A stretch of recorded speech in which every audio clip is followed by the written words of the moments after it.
অসমৰ ইতিহাসত চাগে হিমন্ত বিশ্ব শৰ্মাৰ নিচিনা লেতেৰা ৰাজনীতি কোনো কৰা নাই।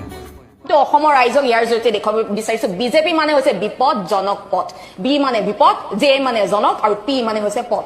বিজেপিৰ ফুল ফৰ্মটো বৰ্তমান যি পৰিস্থিতি হৈছে অসমত, মুছলমান জনসংখ্যা অভূতপূৰ্বভাৱে বাঢ়িছে আৰু তেওঁ কৈছে যে এই জনসংখ্যাটো ঘৰত বঢ়া নহয়, ই বিদেশৰ পৰা অহা মানুহো তাত জড়িত হৈ আছে। তাৰ কাৰণে ভাৰত চৰকাৰে এটা ডেমোগ্ৰাফি মিছন কৰিব খুজিছে, যাৰ লক্ষ্যই হ'ব ডিটেক্ট, ডিলিট এণ্ড ডিপোৰ্ট। এইটো প্ৰথমবাৰৰ বাবে ভাৰত চৰকাৰে ইমান স্পষ্ট ভাষাত কথাখিনি কৈছে। অসম ডেমোগ্ৰাফিক চেঞ্জৰ এটা ডাঙৰ ভিক্টিম।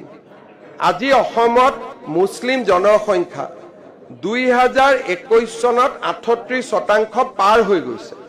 গতিকে এইবাৰ যেতিয়া চেঞ্চাছ আহিব 38+1